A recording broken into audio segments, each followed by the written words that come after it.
Welcome to today's webinar with Exercise Etc. Today we're going to be talking about the shoulder, new school training techniques.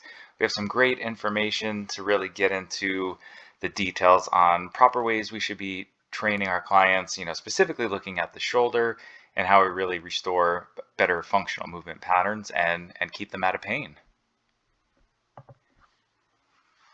Before we get into the lecture, I wanted to introduce myself. My name is Mike Diebler, and I am the Director of Education with Exercise Etc. So I'm responsible for putting together a lot of the course content that you see through many of our corresponding courses and workshops. My background, I was a All-American track and field athlete at the University of Connecticut. It's kind of where I first got involved with the fitness industry and really just beat myself up training for this sport and realized there had to be a better way. And that's really what kind of fired my interest and in human movement and performance. From there, I went to the University of Florida and got my master's degree in exercise and sports science, then followed that up with a number of different certifications and programs that I went to really just learn and master my craft before I opened my training studio out in San Diego, California. And on top of training and owning the studio, like I mentioned, I am in the educational side, teaching with Exercise Etc. I also teach at a community college. I teach exercise physiology, and I consult with a number of other different organizations. So I have a pretty wide range of experience in the fitness industry, and I'm excited to talk all about the shoulder and really give you some good practical strategies and drills that you can use with your clients, starting today or tomorrow. That will really make a big difference in how you train with them. Now, of course, you are watching this webinar for the amazing information that you're going to be getting, but I know you're also watching in order to get some continuing ed credits. So the great news is Exercise Etc. has an awesome partnership with a lot of different organizations out there. So here you see a few of the partnerships that we have. So you'll be able to get your credits for a number of different organizations that you might be certified through. Now, to get your certificate so you can submit the hours for your CECs, you're going to follow the steps that you see on the slide here. First, you're going to view the full webinar. Once we finish this webinar, it's going to be about 2 hours. You're going to log onto the website at www.exerciseetc.com. On the top right-hand side of the screen, you're going to see the Administration tab. Click on Webinars on Demand Certificates, and then you're going to choose the Shoulder New School Training Techniques. There are some titles that are very similar. We have other workshops on the shoulder, so I want to make sure that you get the right credits for the correct course that you signed up for. And if you're ever not sure, you can always check your receipt and check the title on there. But for today, we're talking about the Shoulder New School Training Techniques. Once you select that, you are going to take a 20-question quiz that will be required in order for you to get your certificate. Then you're going to fill out a brief evaluation, let us know what you thought of the course, and then fill in any other required fields, and finally be able to get your certificate, which is going to be emailed to you instantly, and you can submit it for your CECs. So as I mentioned, you will be taking a quiz just to help you out. The webinar quiz is going to sequentially follow the outline that you have with this course and not necessarily the lecture. So make sure that you have your outline with you. It's going to make the quiz much easier to go through if you just follow along in there. Okay, well, let's get into it. So we have to talk a little bit about anatomy. I want to make sure that we get into the hands-on portion and really show some of the drills that we're going to be doing, but we definitely need to understand the shoulder and how it works so we know what we're going to be training. The shoulder joint is actually 4 joints that we're going to be talking about. Now, for the purposes of this lecture and the exercise that we're going to be doing, we'll be focusing on just a couple of these, but just so we know how the shoulder is able to move, we have to consider all four joints. So we have the glenohumeral joint, which we have a nice picture of here. And this is what most people think of when they hear the word shoulder. So it might be called a ball and socket, but it's really not a ball and socket joint like we can see in the picture here. When we think about the hip, that's going to be if we're a much more ball and socket joint where we have the the head of the femur in the acetabulum of the hip. Here we see that the head of the humerus kind of sits right in the glenoid of the scapula, and it's not fully encompassed by that in that joint, right? So there's a lot of exposure here, which is a good thing because it allows for a ton of movement, or ideally a lot of movement that should occur at the shoulder. The downside is it is not as stable, and it's going to rely a lot more on some soft tissue that we'll talk about in a little bit to provide them that movement and stability there. So that's the glenohumeral joint. So we'll see flexion, extension, rotation, abduction, adduction. So all different degrees of range of motion there. Then we have the scapulothoracic joint, which is not the same bone to bone joint. This is going to be the scapula resting on the thoracic spine, right? So again, we have a lot of movement that's occurring here with the scapula. We should see elevation, depression, adduction, abduction, upward rotation, downward rotation. So a lot of movement that occurs at the scapulothoracic joint. We have the acromioclavicular joint, and we have, again, nice picture here. That's the AC joint. If you kind of feel the top of the shoulder, you follow the clavicle down towards the shoulder, you'll feel that little notch. That's the acromion process that you feel there, and that's right pretty much where the AC joint is. And this is going to allow for a lot of upward overhead movement. As you raise the arm overhead, you're going to start to feel some movement at the AC joint. And then if we continue the opposite way on the clavicle towards the sternum, we'll run into the sternoclavicular joint. So this is basically the only bony attachment of the shoulder to the rest of the skeleton, and it's not a very big joint, but this is the full connection to the rest of the body. So these are the four joints of the shoulder. We're primarily going to be focusing on that glenohumeral joint and the scapulothoracic joint with a lot of the exercises that we will discuss. As I mentioned, so the great thing about the shoulder, it requires, or it allows for a great deal of mobility, right? We in an ideal situation, that shoulder can move in all three planes of motion and a great deal of range of motion in each of those planes.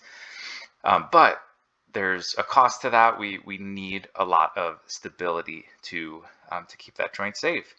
So it's going to rely on both static and dynamic stabilizers to do the job. So with the static stabilizers, they're providing minimal structural support, right? So these are not muscles, and they are not going to contract, relax, and create movement at the joint. They're instead going to provide integrity of that joint to keep it in a good position. It's essentially going to keep it in a good position in the socket, and hopefully eliminate or reduce movement outside of optimal range of motion. So as we start to stretch towards range of motions that maybe we shouldn't be in, these tissues are going to be under more strain and potentially could cause some issues. So we can see there's a lot of ligaments that are going to hold that joint in place and really prevent anterior, posterior movement and try and keep the joint centralized. We have the capsule, which is the tissue that will surround the joint, and it's kind of like a vacuum seal, almost like saran wrap surrounding the joint to keep that the head of the humerus in the glenoid. And then we have the glenoid labrum, which is going to provide some support, and it's going to create almost like a bigger bowl for the head of the humerus to sit in. When we look at the glenoid, which is that little dent basically in the scapula, it's not very deep.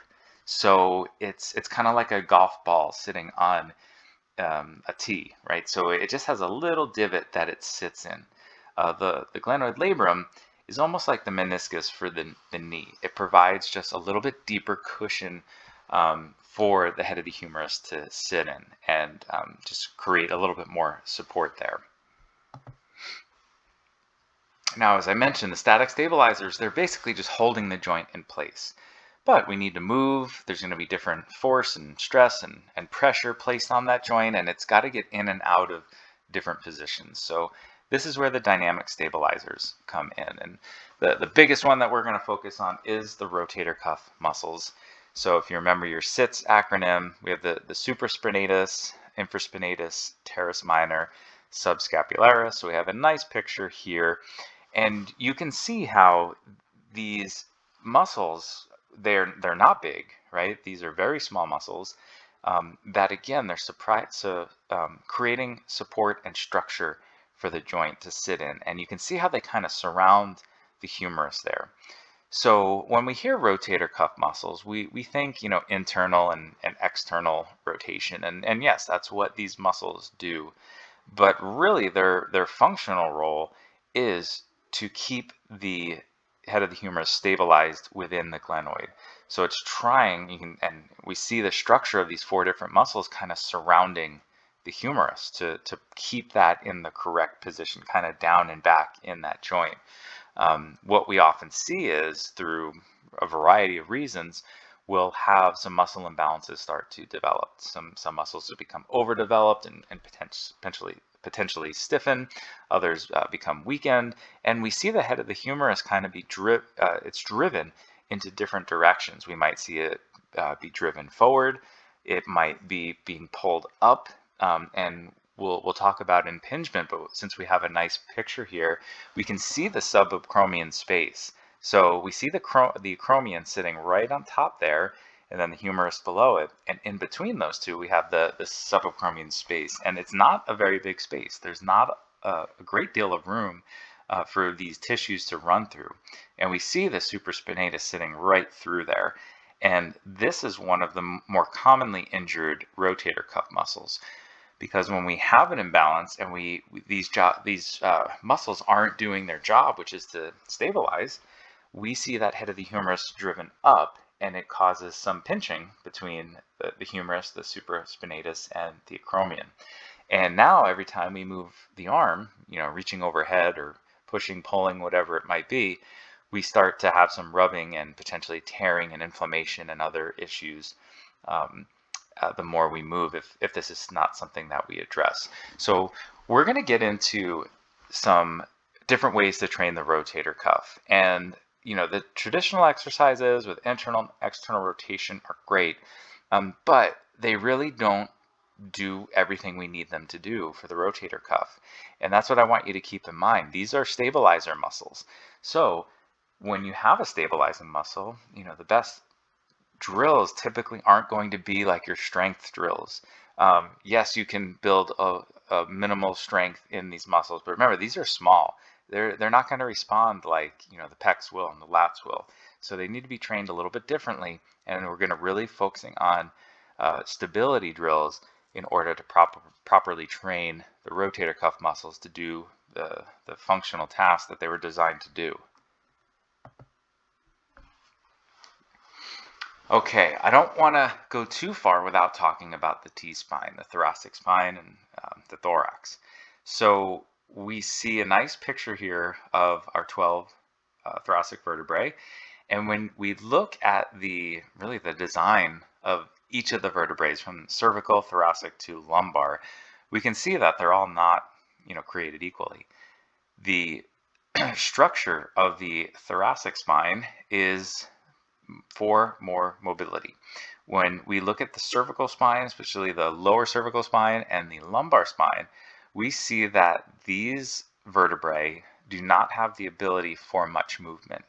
They do move, they can rotate, and they can flex and they can extend, and that's okay, right? I know sometimes we hear about the lumbar spine and we think, we can't move at all there, but they're designed to move, just not as much as probably most people move with them.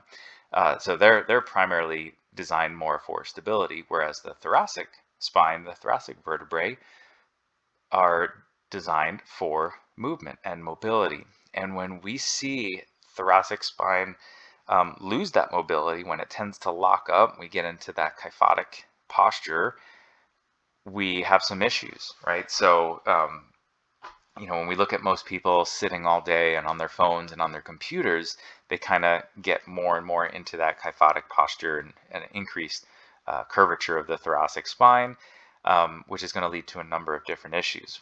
One, they sit too much and they're not moving and not working on that mobility. We lose a ton of range of motion, and something else is going to make up for it. So if the thoracic spine is not working the way it's supposed to, something else is going to have to make up the difference. And that could be your cervical spine. That could be your lumbar spine. That could be the scapula. So there's a number of different consequences if this isn't something that we address. And most people have some limitations here. So it's something that for a lot of people we are going to have to address improving mobility of the T-spine. We can see some degrees range of motion that we should have in the thoracic spine. It's going to provide for about 50 degrees of rotation in both directions. We should see about 30 degrees of flexion, 25 degrees of extension. So that's a great deal of mobility. We're not going to see anything near that in the lumbar and the cervical spine. So when we look at movement of the spine, this is typically where it should be occurring. Now, posture is going to be a huge thing, and obviously we can't talk about the shoulder without talking about posture. Now, when I say posture, a lot of people will think, standing tall like a soldier. It's with posture, it's always moving, and it's rare that we're just standing in one position. So we have to take that into account when we talk about posture. We need to be able to move in and out of postures. We shouldn't be stuck. And some people kind of, when they think about that soldier, they almost get stuck and almost create more problems when they do that. So if somebody doesn't have adequate extension, for example, in the thoracic spine, and we tell them, to pull their shoulders back and, stand up taller or sit up taller, whatever it might be, and they don't have the extension where they need it in order to get into those postures, like I mentioned before, they might start to compensate. And what they might do is actually extend at the lumbar spine. So now we have an increased lordotic curve at the lumbar spine, which might be causing issues down there. And we see the ribs flare out. This is usually a big sign. If you ask somebody to pull their shoulders back, shoulder blades together, whatever cue we might use, sometimes they can take it too far because they can't move from the right spot. So if we don't address thoracic mobility and we just expect that they can get in a good posture, we might be surprised on what actually happens. So keep this in mind when you're trying to get into a good position. Are they actually extending at the thoracic spine, or are you seeing their ribs flare out in that low back arch and they're creating movement from somewhere that we don't want? When we're sticking with this idea of extension, if they're stuck in that flexed posture, we can also see how the scapula will be affected. We might have them being stuck in upward or downward rotation. We might actually see scapular winging where the scapula is starting to peel off.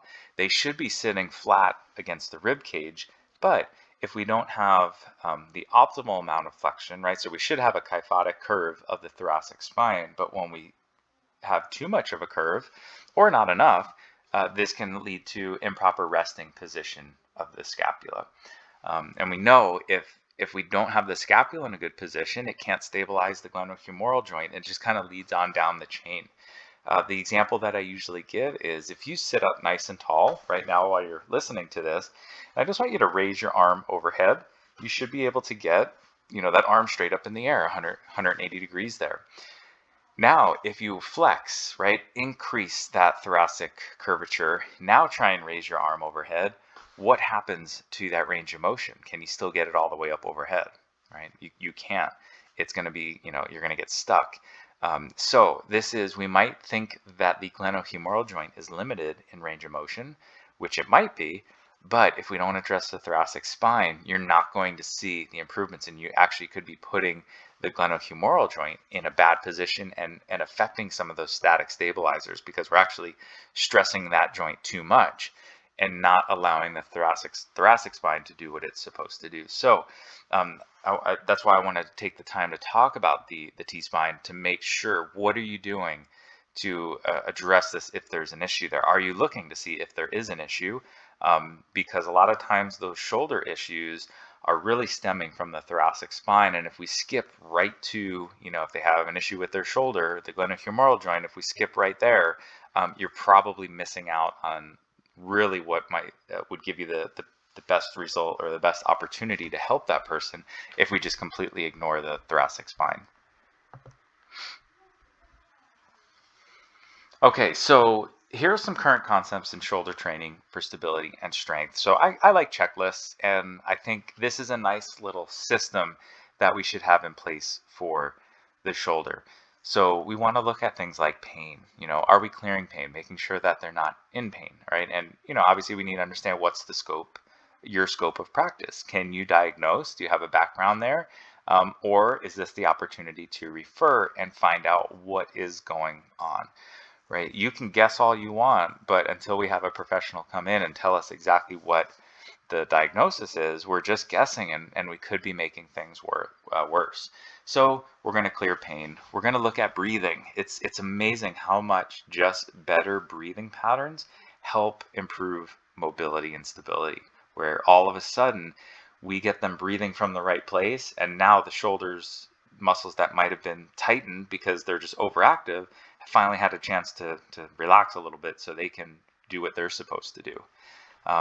Then we need to look at stretching and improving range of motion. So we have an idea of where they do need some work, and we're going to do some stretching, some static stretching, self-myofascial release, anything that seems to work best for that client. So we want a variety of things to attack that mobility. Once we give them mobility, now we want to work on stability, and that's where packing the shoulder and understanding what a good shoulder position is. Then we want to make sure we can challenge that packed shoulder, and we're going to integrate some rotator cuff stabilization drills. Then, now that we have a nice stable shoulder that's moving well, now we're going to teach them some of the traditional lifts, pushing and pulling, pressing, all these different things the shoulder might be able to do, but we don't want to skip steps, because we want to make sure that they even can get into the positions where we might be asking them to pull their shoulders back, or to get their arms overhead, or to sit up tall, or whatever it might be. But if we don't take the time to see, can they even get in these positions, we're going to make our job a lot harder, and we're going to get frustrated, and the client's going to get frustrated. So it's important that we go through this checklist and make sure that we're attacking the right thing. Now, you might go through and, hey, they're not in pain, they breathe well, they actually move, so you might skip steps, and you might just say, you know what, they move really well, they just don't know the exercises, and we can use some cues to get them in a good position, and they get it after a few attempts, and that's perfect, right? You'll progress somebody very quickly. You'll have other people that they just can't do those exercises yet. We're just not ready to overhead press or do push-ups or whatever it might be until we've taken the time to really build the foundation of the shoulder first. Okay, so let's clear some pain, right? So pain changes everything. This is just an important concept to remember, no matter what type of movement we're talking about. The body always wants to avoid pain. It doesn't want to feel pain, and it's causing pain for a reason. It's trying to get you to avoid whatever you're doing, because there's something going on there. There's some inflammation, there's a tear, whatever it might be. So if you have pain, you won't move how you're supposed to move, right? Your body is going to avoid that, and what's going to happen is you're going to develop some compensation, and now you're going to move a little bit differently, and now we're going to, we might think it's okay to push through, but now even when that pain goes away, did you cause some other damage, because now they do push-ups a little differently, and they kind of rotate funny, or whatever it might be. So just keep that in mind, right? There's very rarely are we going to be pushing through pain, if at all, right? So we want to make sure that we are doing some simple clearing tests to see, hey, any pain here? Yes. Okay, we need to dig a little deeper and find out why. No? Okay, we'll just check it off the list and move on. So we can do some simple things to see if a referral is needed, or if you have a background, you can dig a little bit deeper. If you're familiar with the FMS, the functional movement screen, you'll see the top picture here is going to look familiar. This is the impingement clearing test. Pretty simple drill you can do. We're not trying to diagnose impingement here. We just know this is a pain provocation test, and that might sound weird that we're trying to cause pain, but we want to put them, we're going to put them in a position that if there is an issue, it is going to cause some discomfort, which is exactly what we want to know, so we can proceed correctly and get the referral, find out what's going on, and make sure that we're not causing more damage and just loading them up, putting them in a bad position, and now they're hurt and they can't train anymore, or they don't trust you, or whatever it might be. So we want to make sure we're looking out for our client's best interest and see if we have any issues. So to perform the clearing test, you're just going to take one hand, put it on your shoulder, keeping your palm against your shoulder. You'll lift your elbow as high as you can, and we just ask if there's any pain, right? We're not looking for range of motion. We're just trying to see, hey, any pain when you do that? Yes, okay, we should make a note of that and see if a referral is needed. If no, we'll check the other side and we'll move on. It's not a bad idea to look at cervical pain as well. If you have neck issues, do you think it's going to affect how your shoulder moves? Right? Of course it will, right? There's definitely going to be some type of compensation here. It's kind of one of those things, will neck issues influence the shoulder? Does the shoulder influence the neck? Sometimes it goes both ways, but it's just, again, a simple thing we can do when you first meet with a client, just to see, right? So we have them go through flexion, extension, rotation, lateral flexion, right? So you have them look up, you have them look down, look to the left, look to the right, and then tilt their head sideways, ear to shoulder, ear to shoulder. So we're just taking the neck through range of motion. Again, there are ranges of motion that they should be able to do, but we're just kind of observing and seeing anything big that you notice and any pain here. Some of these pictures, you can even see some things going on with our model here that are just, they just kind of pop out. If you look at the picture where she's looking left and right, do you notice a pretty significant difference from when she looks left to when she looks right, right? So when she's looking right, you can see clearly can't get as much rotation, right? We can see kind of much more of her face, where on the when she's looking to the left, we can see a better profile of her, right? So where she's getting much more range of motion there. It almost looks like she's leaning away to try and get more range of motion there, and almost dropping her chin down a little bit. So, again, it's just something to notice. Like, hey, even if that doesn't hurt, I think there's some limitations there that we might want to look a little bit deeper at. Right? And even when we see the lateral bending, ear to shoulder, can you see how much she's involving her spine, right? Her lumbar spine and her hips. You can see when she tilts her head to her left shoulder, you can see how her shirt there, the space between her arm and the shirt, how it's kind of wrinkled, right? She's sticking that hip out and involving a lot of movement other than just her neck, right? And she's doing the same thing on the other side as well. So again, just kind of a rabbit hole we can go down there, but it's just looking at movement and making notes and see, hey, okay, there is a limitation in your neck. So if it's painful, okay, that's definitely something we want to address. And if it's not, it's still something to make a note of and see, hey, do we need to work on some mobility here? What potentially could be going on there. Okay, so let's get into breathing. Now, breath work is one of those things. It's amazing the impact it can have on certain clients, and it may not solve everything, but it's such a fantastic place to start with so many people, because most likely a lot of the clients that you're working with are going to have some type of breathing issue. And I know we're talking about the shoulder, but it's like this long chain reaction, and everything is going to be connected. Now, we talked a little bit about the rib cage and the T-spine, and how if the T-spine is not in a good position, the rib cage is not in a good position, the scapula can't be in a good position, and the shoulder can't move the way it's supposed to. So we kind of need to address things from the beginning. And if we do that, we start to see a dramatic impact on how the shoulder moves. And when we're not breathing properly, the diaphragm cannot do its job properly, and we're not going to see good quality breaths. Particularly, we're not going to see good exhalation and not allow the rib cage to get where it's supposed to let the scapula sit where it's supposed to. So it just makes sense to start here with some breath work. Now, what we're trying to do is just to establish good breathing patterns so they're using the correct muscles to do the breathing and maintain a good position. So posture is going to be critical when we're talking about breathing. We don't want to put them in a bad position and then have them just practice breathing that way. We want to make sure that they're taking high quality breaths in a good posture and breathing from the right place, because a lot of times when we can't get the diaphragm to breathe or to do what it's supposed to do and contract and relax fully, we're going to need secondary muscles to kind of pick up the slack. And this is where the pecs will start getting involved, and the scalenes and the sternocleidomastoid, and we see lots of upward and downward movement of the rib cage, which is just not good breathing mechanics.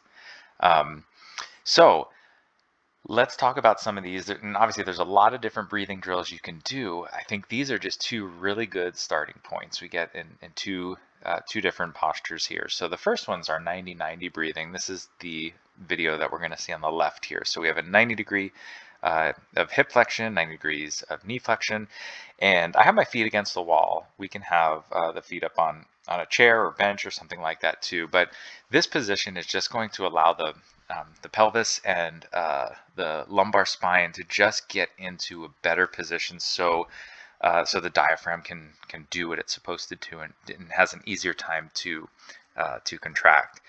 So what we want to make sure now when we're talking about diaphragmatic breathing drills, it's not just belly breathing.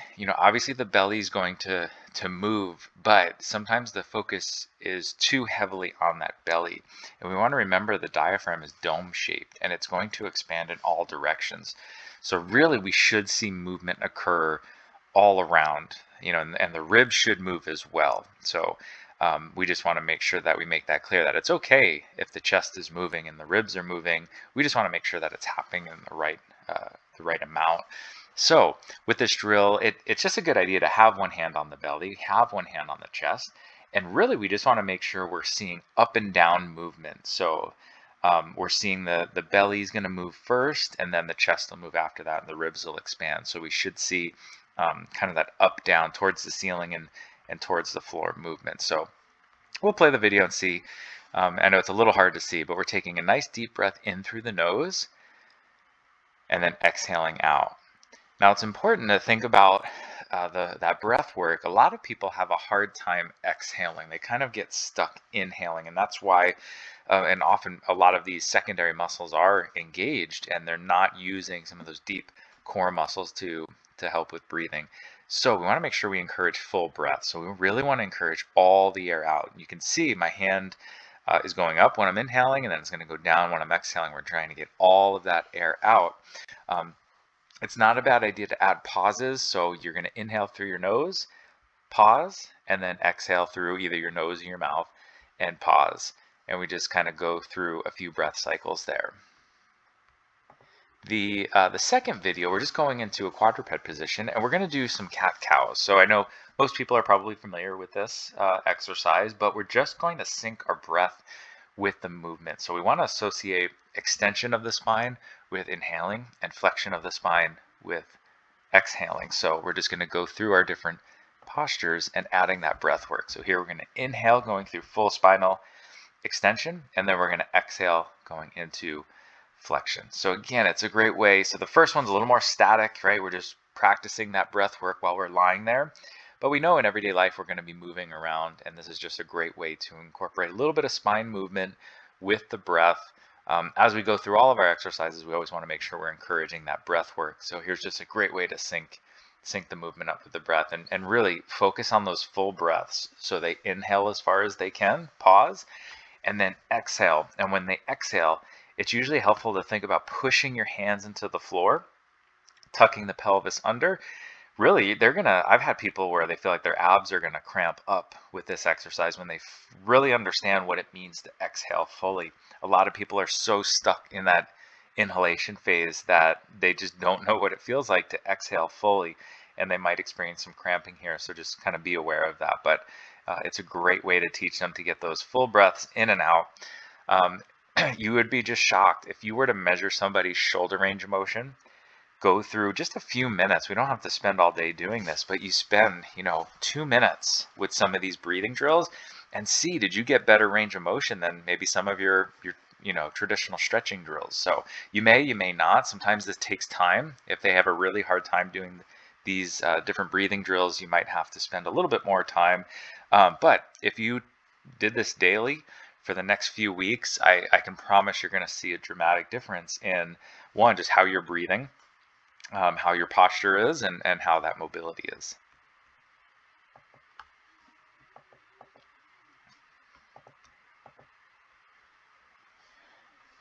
Okay, so and that kind of starts what we're going to focus on next, right? We need to talk about mobility.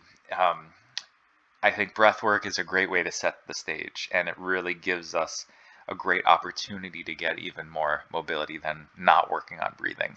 Um, but there is some extra work that we're going to have to most likely work on to make sure that mobility really is reinforced and stays. But we want to focus on mobility first. If you don't have the range of motion, you're going to compensate. I always go when we see some of those kind of traditional like external rotator cuff drills where you have the band tied off and you're going through external rotation. Again, it could be a totally fine drill, but I've seen a lot of people try and do that and they just don't have any external rotation. The range of motion's not there. Yet they're pulling on that band, and every time they do it, they're using pretty much something other than their external rotators in order to make that movement happen. And the body is a great compensator. And if you don't have the range of motion at the right place, it's going to find some other way to do it. So they might think that they're rotating their shoulder, but they're really doing something else most likely. So we want to make sure we work on some of those problem areas like pec major, pec minor, the lats, tricep, subscap, and just the thorax, that T-spine in general. So like I mentioned, we start with breathing. Then from there, I think it makes sense to go into some self-myofascial release. Nothing magical here, but definitely hitting the lats. That's going to be a big one that people run into restrictions. You're just going to see some variations. I'm sure you've seen foam rolling before, but just adding different types of movement into your foam rolling. We want to hit the muscle fibers in all different angles. It's not just rolling forward and back like you see here. This is a great way to introduce foam rolling, especially the lats can be kind of painful. But here, what if we add a little internal and external rotation, right? We know that the lats are going to be involved in that. And then just leaning forward, kind of flossing back and forth, and just getting those muscle fibers to move a little bit differently. We know that sometimes that fascia can get a little bit sticky, and just working it in different areas is a great way to just get the muscle fibers sliding a little bit better. The pecs is going to be another good one. So again, just rolling on the front side of the chest and shoulder here, and you're going to just see I'm going to add a little bit of rotation, kind of a little pec stretch, almost like an active release technique that you can just do on your own. So I'm adding a little T-spine rotation to get a little pec stretch as I'm rolling on top of there. So as we go through different foam rolling exercises, I think it's important that you add movement at the joint that we're trying to establish better mobility at.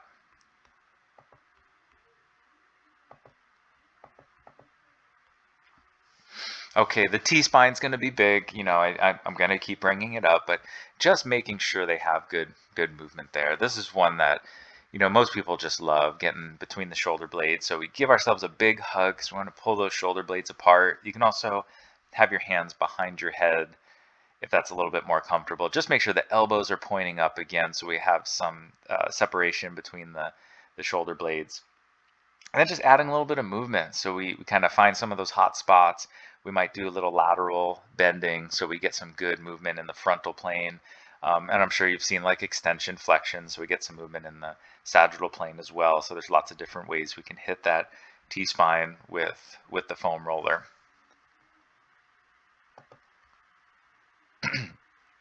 And this one we have the tricep. Sometimes we forget that the tricep is going to be involved in shoulder movement. So if we have a restriction in the triceps, it absolutely can affect shoulder movement. So this is one that not everybody has seen or played around with. So you can use a box or a bench or something, get that roller on there, and we're just hitting on the tricep. And you can even add some elbow flexion in there as well to get in a little bit deeper.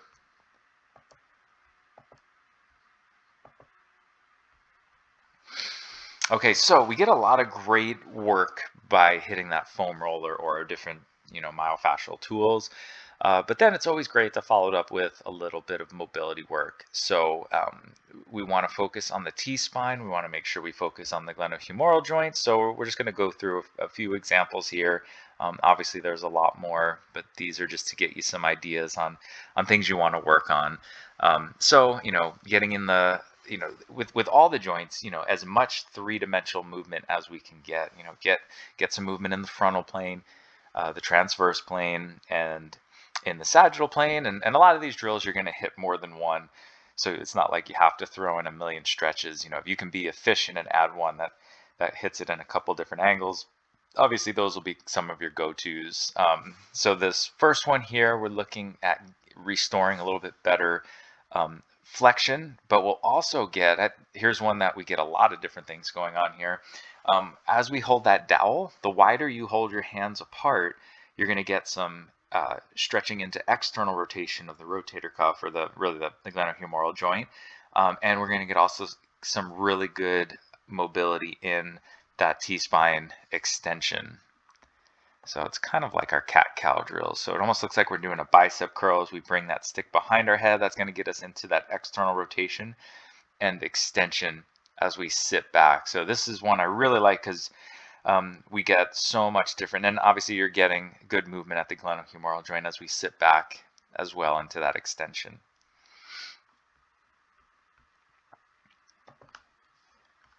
All right, and this next one, the sideline windmill or roll and reach, we get some great, again, T-spine movement. Now, a lot of people mess this one up because they focus on the shoulder joint or the glenohumeral joint as they roll, and they try and just get their hand to the floor, and you see them kind of dump that shoulder, and they're going to kind of roll it forward just to touch their hand to the floor.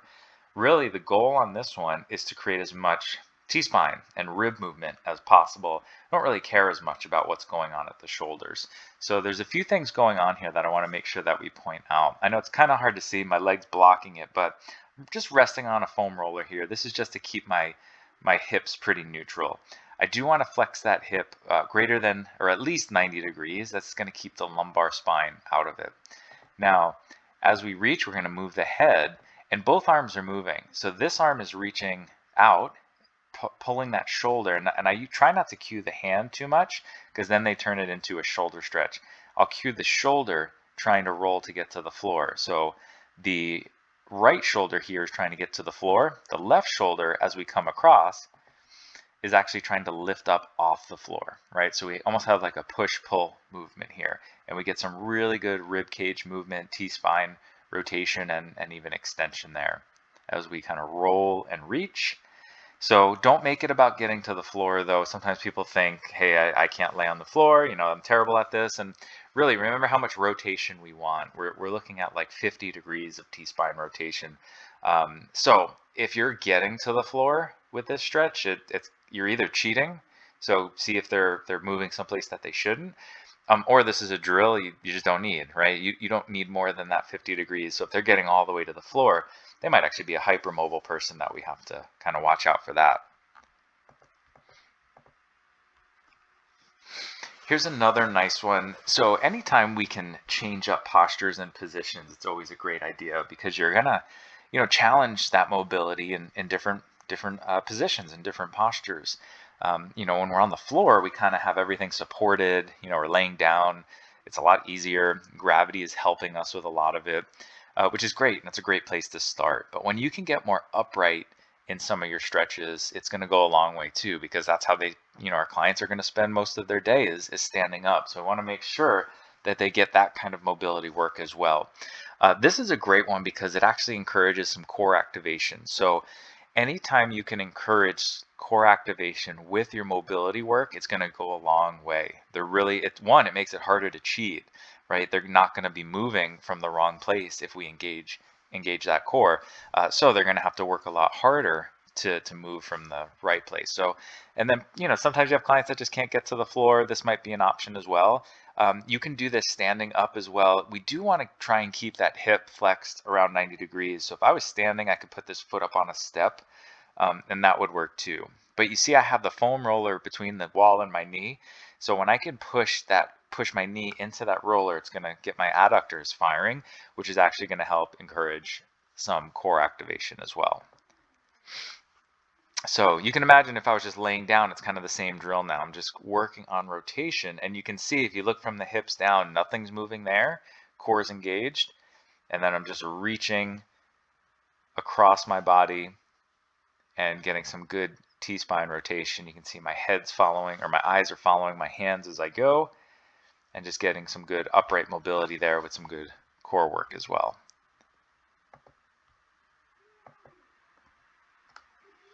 Okay, so those are all focusing on T-spine mobility. Some had a little glenohumeral, but definitely the emphasis was on moving the thorax. Now we're focusing a little bit more on that shoulder joint, the glenohumeral joint. So we want to have some flexion, extension, rotation. Remember, this is a very mobile joint, so we want to see, well, where are they limited? What kind of work do they need here? So we have a few different drills that we can work on some mobility. Here's, just a band assisted stretch. Let me pause it here. I'll back that up a little bit. Okay, so a couple things, when we're stretching out the joints and muscles, it's good to involve kind of the whole chain, the whole system, because we know all these muscles are connected with fascia, and the fascia is, connected throughout the body. If you've ever, seen or read the book Anatomy Trains, you could see all the different pathways in the body. And we know the connection between the shoulder and the opposite hip. So what I'm trying to do here is, if I'm stretching out my left shoulder, so I'm getting a lot of pec and anterior delt here, but really if I step back with the opposite leg, I'm getting that stretch all across that anterior oblique sling that's going right into the opposite hip here, right? So we have a great stretch through the front of the body there. I like this stretch. This is the three-way band stretch because it's simple to kind of get right into different positions. So we get the front side, and then I'm just going to turn around and get the back side and do kind of a lat stretch, but you can see I'm going to get the whole system. It might be hard to see from this angle, but I'm stepping that foot across, trying to get down that entire sideline. So you're going to feel the lat down the ribs all the way down into the hip with this stretch. So that's a really good one. And then if we just stand up and turn again, now we're getting into that posterior capsule with a little band assistance. So another great band stretch there. So that's the three-way band stretch, really simple, easy transitions. We get the front, we get along the side here, and the whole time I'm working on good breathing, never holding my breath when I'm working on mobility. And then we get the back side here. So really simple drill we can add in there. All right, these are called controlled articular rotations, so CARS for short. This is a really cool drill that's it's mobility, but it's kind of strength at the same time. And really all we're trying to do here is take that joint through as much full range of motion as possible. So it's a slow movement. We're basically trying to draw the biggest possible circle you can draw without any other movement in the body. It's nice if you stand next to a wall on this one, you basically say, don't touch the wall. I mean, if they can't do it, then you just keep backing away until they can actually make this circle without touching the wall. But we start with that palm up, we're externally rotated as we reach up, and then we're going to internally rotate as far as we can as we keep reaching behind the body, finishing with full internal rotation, and then we reach back internally rotated. When you can't get any more, you open back up into external rotation and reach through. So it's amazing how we do a lot of these mobility drills, but we just rely on kind of relaxing into it and not building strength there. And this is a great way to not just work on that mobility, but to strengthen it at the same time.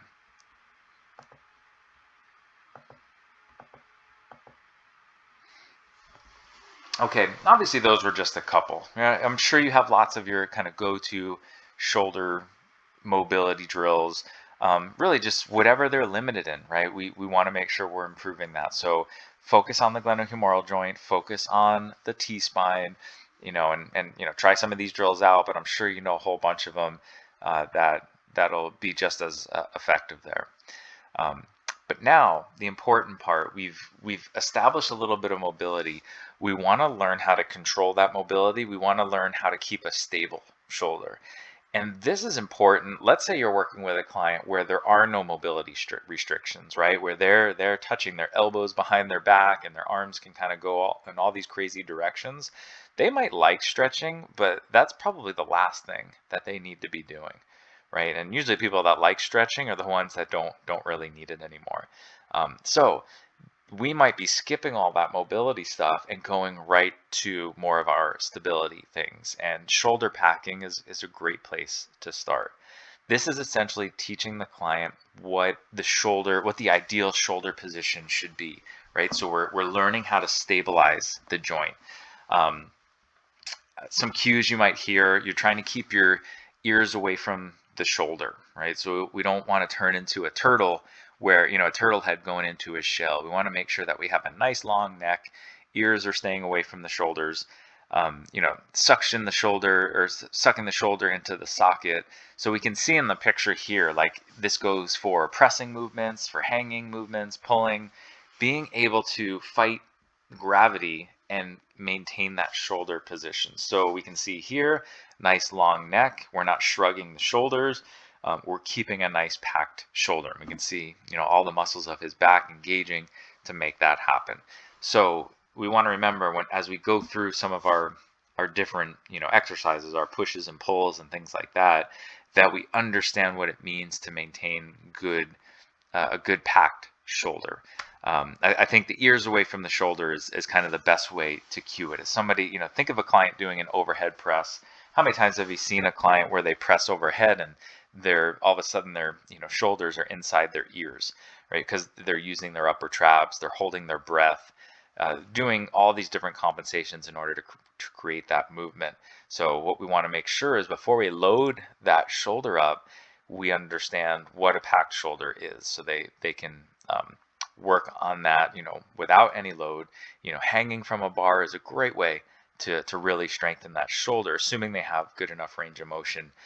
But just working on keeping a packed shoulder, we can do like carries overhead or farmer's carries. And again, just focusing on a nice stable shoulder the whole time. All right, and here's some other drills that we can work on as well. So band and kettlebell shoulder packing, these are great ways, low risk to teach our clients what it means to have a packed shoulder. So on the video on the left, we're going to use a band. So the band is tied to a pull-up bar, and it's a fairly thick band. You can't use a light band here. It really has to pull the clients out of position, right? So it's going to like pull their arm up, and all they're going to do is trying to pull that band down. Now, what you're going to notice is clients can't do this. They really struggle with it. They want to just row it, and you're going to see them just bend their elbow and kind of row. We have to really work on kind of locking out that elbow and making sure the movement is only coming from the scapula, not from the bicep. So we see the band pulls up, and then all I'm doing is going to drive the back of my shoulder into the ground without shrugging my shoulder. Right? So some people are going to be able to get all the way to the ground, other people won't. We're just going to take whatever range of motion that they can get out of this movement here. But this is just a really simple one. They can feel the band pull them up. Sometimes you have to exaggerate that forward, that protraction, to get that retraction there. Now as we do that, make sure they're breathing, they're not arching their back, they're not flaring their ribs, everything's staying nice and stable there as they create that nice packed shoulder. So this is great for if we're going to be teaching rows and things like that. They understand what that packed shoulder feels like. All right, the kettlebell's nice too. One, just holding a fairly heavy kettlebell it's going to drive that shoulder into the ground. And then we can add on moving it a little bit, right? When we say packed, it doesn't mean always static. It just means in a good position. We should be able to move it around once we're in that good position, right? I should be able to row, I should be able to press, all these different things. Here, I'm just adding a little bit of internal and external rotation. So we load the joint, right? Just by adding that load, it engages the rotator cuff to help stabilize. And then we're just going to ask for a little bit of movement here. So start really small. First, just make sure they can hold that weight up there. And then once they have good control, just add just slight internal and external rotation and kind of explore how much range of motion that they have under that load there. So again, great shoulder packing drills. This one in particular, watch out they don't start to raise or push into protraction where that shoulder is coming off the ground, especially as they fatigue. So only do this as long as they can maintain a good position. If you see them start to shrug their shoulder or to push that shoulder up off the ground, we need to give them a rest and then jump back at it when they're ready.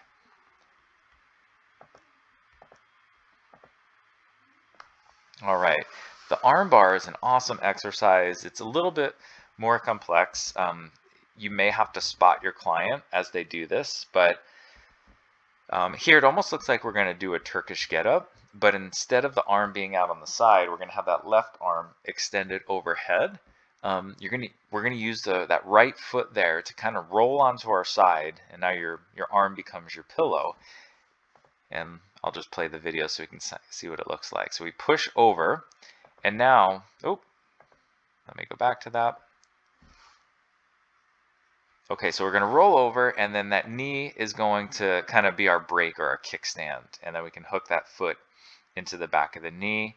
Now I'm resting. So now I have a nice straight line from my hand through my torso down to my foot. Now, a lot of people where they go wrong with this exercise is they think it's like a stretch, right? Like where the kettlebell is supposed to rip your arm back. What we're really trying to work on here is stability. So the goal of this exercise is really just to stack your shoulders on top of each other and then kind of use proprioception to just balance that weight, right? So the kettlebell is going to pull you back a little bit and you have to fight it. We're trying to keep a packed shoulder so they're breathing. We don't see them shrugging, right? It's that shoulder joint's, sucked into the socket like it's supposed to be, and then they just hold it there and then they just breathe. What you'll see when they first do this is they're a little shaky. The weight's moving around. That's kind of the idea. We want a heavy enough weight where they're kind of moving a little bit and they're trying to figure it out, and that's basically them learning how to stabilize that joint there. So you can see my arm moving around a little bit. That's just me trying to hold that into position. Breathing, cycle through a few breaths, and then we roll back, right? So it is a little bit more complex. You probably want to spot them just so you're right there to grab that kettlebell if they lose control or can't maintain that balance there. But it's a great shoulder stability exercise. Adding perturbation drills. So here we have some great strength and stability work. We're getting the rotator cuff. We're challenging that packed shoulder. Think about it like core training, right? When we teach somebody core training, I'm going to teach you what a neutral spine is, right? And then maybe I'm going to get you in a plank, and we're going to challenge that neutral spine. I'm going to see if gravity is going to pull you out of position. So if it is, then I'm going to see your hips drop, and maybe we need to make it easier. But the whole idea is that we get you in a good position and then we challenge it, and that's where some drills like this come in, like the arm bar and this perturbation drill here. So I just have a band attached to the bar there, and then I have a light weight. It's a 2.5 pound plate, so it's pulling me down, so there's a little bit of resistance. Now I'm going to get into that nice packed shoulder while I'm standing here, just like I was on the floor with some of those other drills, and then I'm just going to give it a little flick so that they can do this themselves, or you can just give it a flick, and all they're going to do is not let them move the arm or really move the shoulder. So you can see I'm just trying to fight to keep the same exact position the whole time. So when I talked about training the rotator cuff for stability, this is what I'm talking about. This is a great way to train those rotator cuff muscles, and of course you're getting other muscles too, but this is what they're designed to do, to stabilize that joint, put it into a good position. And then I mentioned before carries. Carries are just awesome. All different types of carries, whether we're doing farmers carries where we just have the weights at our side, we want a fairly significant load, so it is going to challenge their posture. Think of all these carries as posture drills. I want to see, can you maintain good posture as we walk with this weight? Because the funny thing with carries, if you're in a bad posture and your shoulders are rounded and you're leaning forward, your head's forward, and I give you a really heavy weight, what we're going to find out is you can't hold it for very long, right? Because your skeletal structure is not in a good position and the muscles can't support the joints for very long in that position. So it starts to teach you naturally, just, hey, if you don't stand in a good posture, you're not going to make it very long. So great way to start with just traditional farmers carries at your side. Overhead holds and carries are a great way to start incorporating overhead movements before you get into pressing. Make sure they can hold the weight over their head, right? So we can just start with 5 seconds, 10 seconds, whatever it might be. It doesn't have to be heavy, just something they can hold for a prolonged period of time. If they can't hold a weight over their head, they probably have no business pressing overhead yet, right? So this is a great way to get them started and see if, hey, our overhead press is even a good fit for you. And then bottoms up carries are awesome, where we have the kettlebell there. That's the picture on the bottom. Doing a bottoms up walk or hold or march or whatever it might be. We'll talk about grip later on, but just grip strength is connected to the shoulder. And if we have a weak grip, we probably know there's some issues at the shoulder. So grip drills are going to be a great thing to incorporate. But with that rotator cuff, trying to balance that kettlebell upside down, we're getting great stability work. That's going to train our internal and external rotators.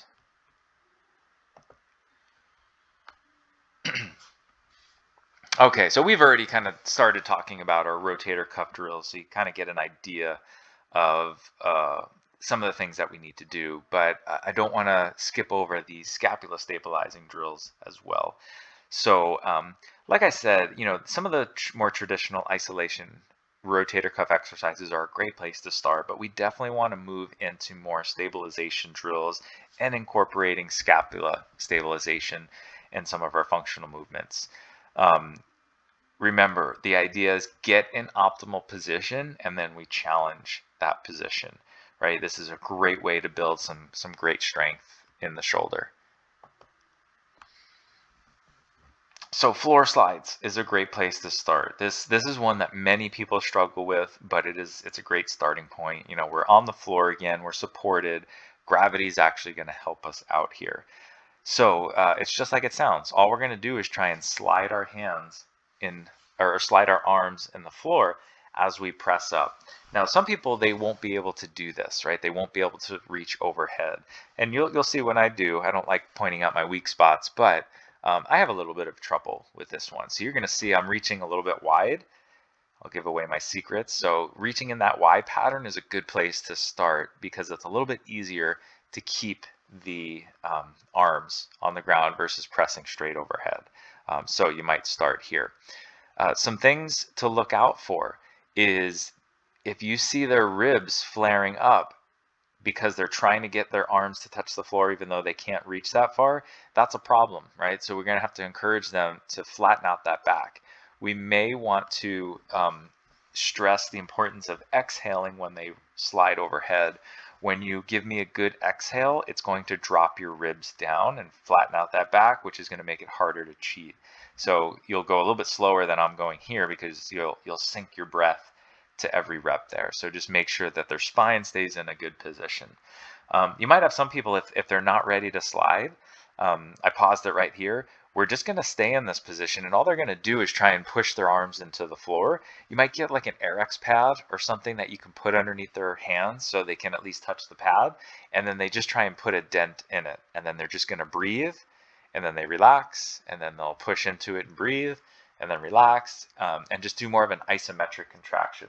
It's going to get some good external rotation of the rotator cuff, and we're still going to get that scapula work as we do it.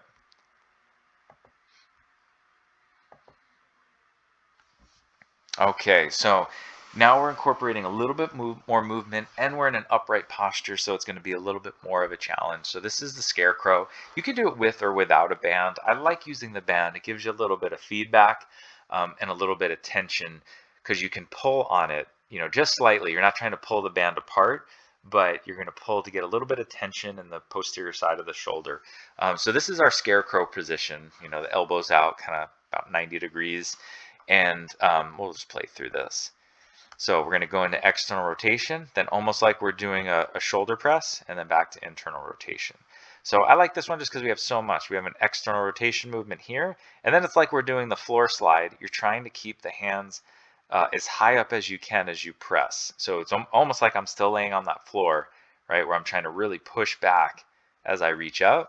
And with the band, you just get a little bit of feedback. I'm going to tell them, don't let the band go loose when you press overhead. We want to keep a little bit of tension as they go up there, right? So they're definitely going to be feeling those shoulders after a few reps of that.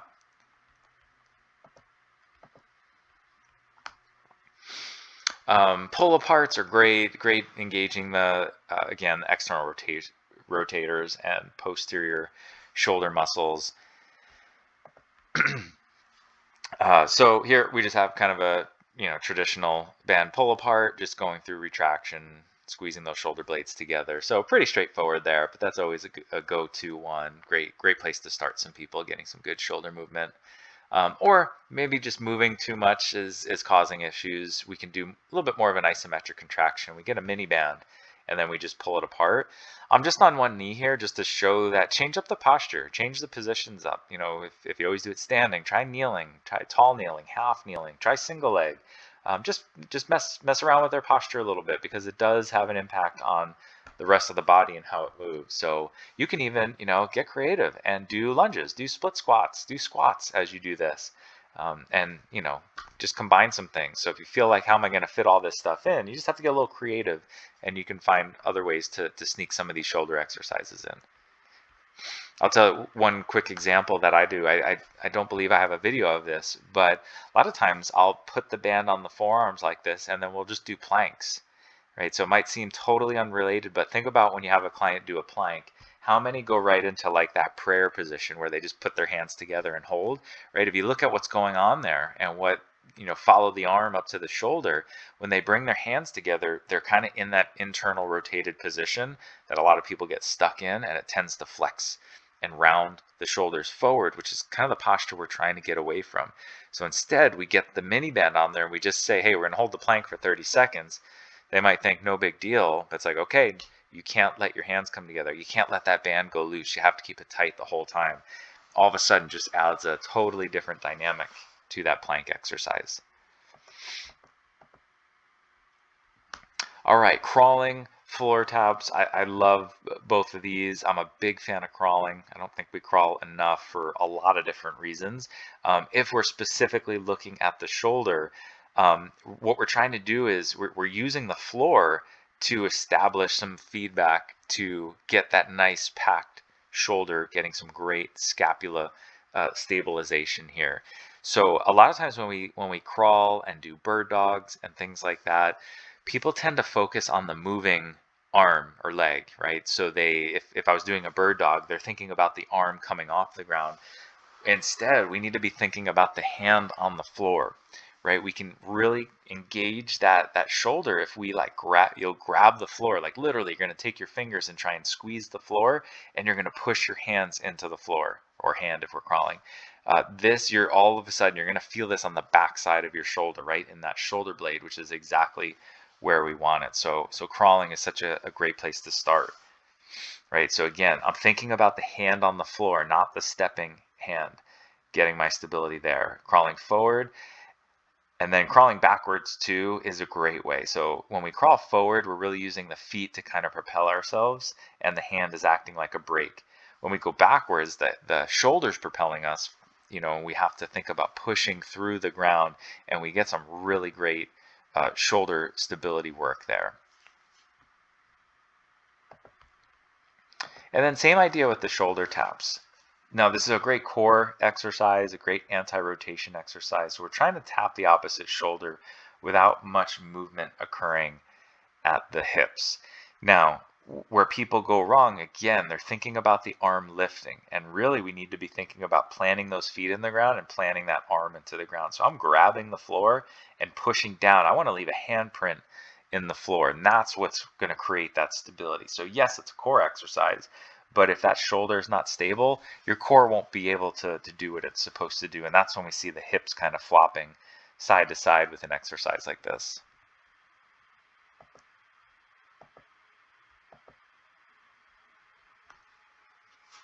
All right, again, we're same idea, just changing up the movement a little bit, the tall plank rotation. So again, what I want you to think about is it's the hand on the floor, right? Not the hand reaching up to the ceiling. Well, that's a lie. You should be thinking about both of these. You want to be thinking about pushing the hand into the floor and trying to touch the sky with that hand.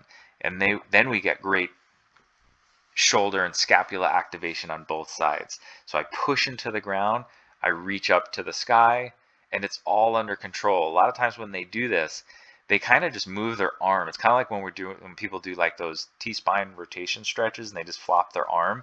Here they just kind of don't even turn their body. They just try and reach their arm and keep their hips pointing at the ground and then just fall back down. I want this nice and controlled. I want you to drive your hand into the floor, touch the ceiling, turn the whole body, and then under control, come back down, right? That's where we're going to get the real benefit from an exercise like this. And obviously, of course, you can add push-ups and things like that.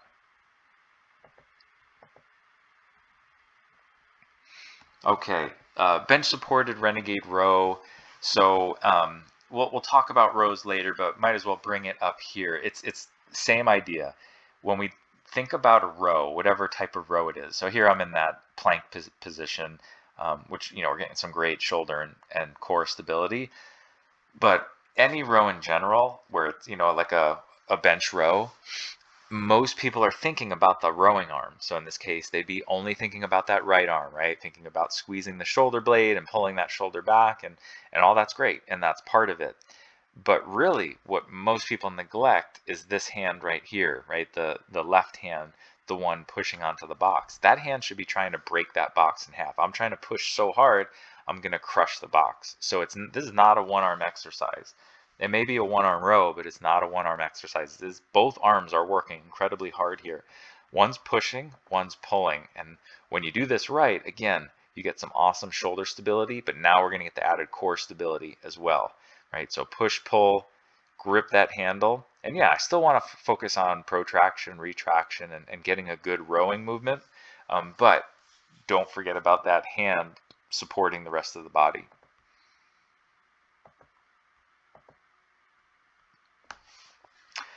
Halos, love halos, sandbag around the world. These are great exercises. The big thing when we're doing really both of these, or the mistake I see with the halo is, one, that kettlebell is not staying really close to your head, right? There's a reason it's called a halo. It's supposed to be really close. And look at all the shoulder movement that's happening as that kettlebell goes around my head. Flexion, extension, rotation, right? So we have a ton of shoulder movement and we're loading it. So now we have a loaded mobility drill with stability at the same time. So there's a lot going on here. The big thing, other than keeping it close to your head, it's the kettlebell that's moving, not my body, not my head. A lot of people they go over their head, or they move their head forward because they can't get it behind their head. So make sure you're strict with how they're moving that kettlebell, making sure it's moving around the head and not the head moving around the kettlebell. Sandbag's a great option, just changing postures, going in a kneeling position. I like the sandbag because we can get some tension in the handles and we can try and rip them apart. And again, we're just getting more strength work with some of our mobility drills. And again, there's a ton of core work going on here. So remember, the more you can incorporate core stability with some of your mobility drills, the more you're going to get out of this. You're really going to start to see that mobility move quickly, and they're getting strong at the same time. All right, the bus driver front raises. So here we're taking a lighter weight. We have to be careful. This is a 10-pound plate that I'm using here, but it's like we're driving a bus. We are going to get slightly protracted, right? So we're going to push the shoulder blades apart slightly. not rounding the back, right? I'm still maintaining a tall posture. I'm just a little bit protracted. My arms are totally straight, and then I'm just rotating hand over hand. This is some great rotator cuff drill, but also we're working on that packed shoulder. We're getting some good scapula stability. So we get a lot of good things working with this exercise here.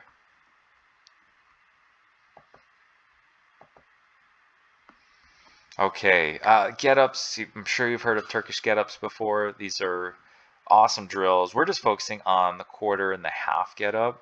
Now, if we're working with clients that have issues going overhead, this is going to be the ideal place to start, because if we do the full Turkish get-up, they might not be able to hold that weight over their head yet. So make sure they master the first two moves, the quarter get-up and the half get-up. Now, with these drills, again, it's both shoulders we're focusing on, not just the one with the weight. We want to make sure that those shoulders are staying packed and they're not using their neck. So at any moment, they should be able to turn their neck, look left, look right, be nice and relaxed there as they do this movement. So the quarter get up is simply rolling to the elbow. So this would be our quarter get up. And what we're focusing on is this elbow pushing into the floor, shoulders away from the ear. And here, same thing, making sure that the top shoulder is packed and straight up in the air. So kind of like when we did that arm bar, making sure that this is nice and stable, neck's relaxed. So if I wanted to, I can turn my head left, I can turn my head right, and then I just simply roll back down. So that's the quarter get up, roll up, roll back down. And then the half get up, we just add an extra step. We're going to push that hand into the floor and go into that seated position and then back down. So we're just working up towards that full get up. You have to get a little bit more overhead, so it's a little bit more of a challenge on that top arm, but remember, it's both shoulders that we're focusing on, the down one and the up one here. Okay, so now let's move into our big movement patterns, because this is the ultimate goal, right? We don't want to spend, weeks and months and years doing, all mobility work or all stabilization and that's it, right? We want to get our clients able to move. We want them to push, pull, rotate, do all the different things the shoulders were meant to do. Now, there might be modifications based on that client. We'll talk about that. But this is the ultimate goal, is to integrate some of these bigger lifts in order to, give them access to different movement patterns that they're going to need throughout the day. So we're going to focus on just a few exercises to incorporate, but really we want to focus on any pushing and pulling, right? Pushing, pulling, horizontal, vertical, all the different variations that we can do. Now, I think it's important to realize every client's going to be different. Some are going to be able to handle certain things better than others. So this is why we do a lot of the upfront work that we've been talking about, why we want to look at everybody individually, because we'll have a better idea of what exercises might be a good fit and then what exercises might not. I might have a client that loves to bench press, but if every time they do it, it hurts and it's causing pain, right? I know we have to figure something out. And the easiest solution is to remove the exercises that are causing pain. So if bench press hurts, but maybe push-ups are okay, then that's an easy switch, right? We're going to stay with that horizontal pushing, and maybe we can just find a different position, posture, exercise, equipment, whatever it is, in order to be able to do those different movements. But keep that in mind. We have to eliminate that pain, and if they're having shoulder issues, we just need to eliminate that exercises, at least for the time being, and then we can eventually add it in later if things have cleared up. So I just want to go through some of the common exercises and plus throw a few variations in there that hopefully will help you out.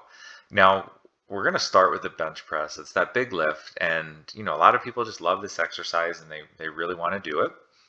It's not necessary. There's nothing magical about the bench press. There's plenty of other horizontal pushing exercises that we can do, but it is an effective way for building that upper body strength, but it's also a very effective way for just destroying the shoulder if you're not careful.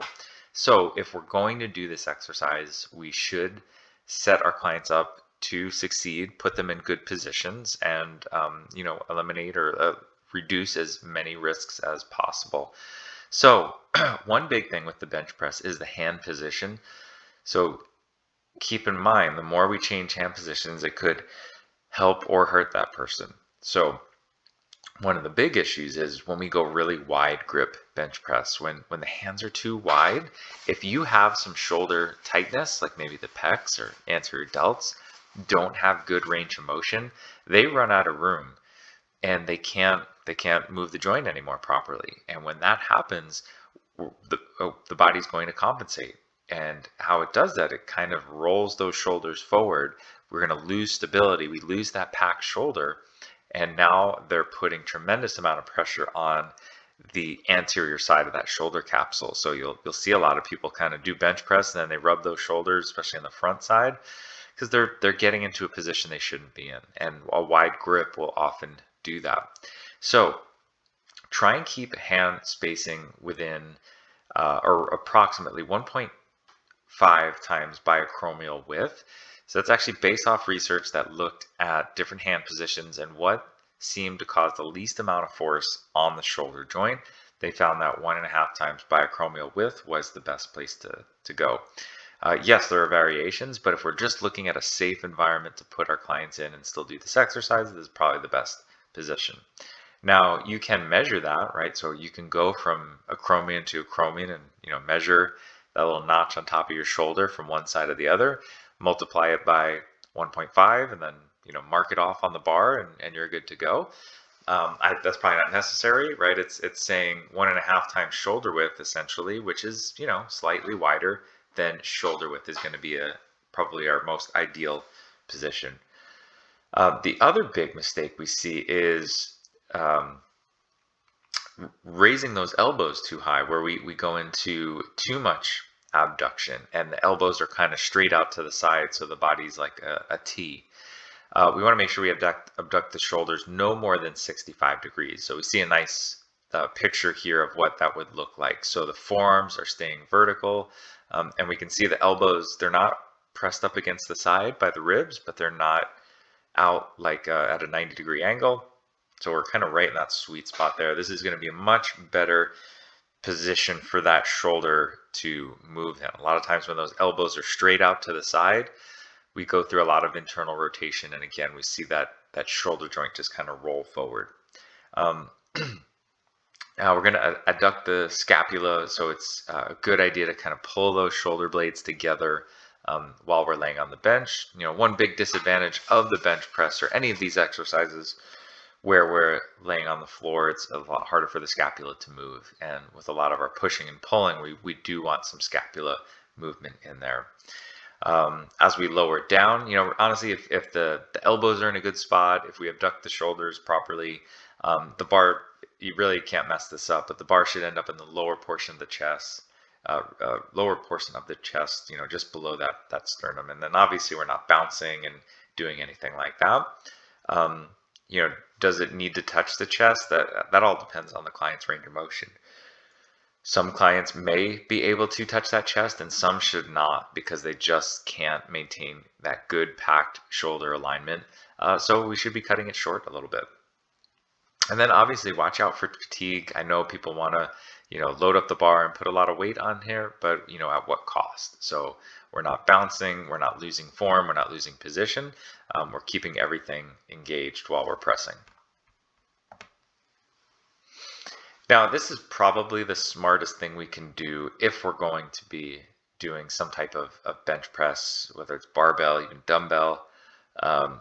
With barbells, it's a little bit tricky because you have to move, the arms have to move in the same position together because that bar is fixed. Now, if I have dumbbells, you get a little bit of freedom of how you can rotate and move the shoulder joint.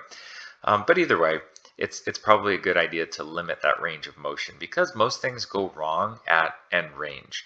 So if you have that client that bounces it off the chest, or if you just know they have tightness in their shoulder, let's not even put them in a vulnerable position. So we can take a towel, a board, yoga block. Just depends on how much room we need. Obviously we always want as much range of motion as possible, but if they don't have it, we need to stay away from it, right? So if I know they're going to be limited in their shoulder range of motion, I'm definitely going to limit it with, a half foam roller, a towel, anything that's just going to keep them a few inches away from their chest so they can just tap that object and then push back up.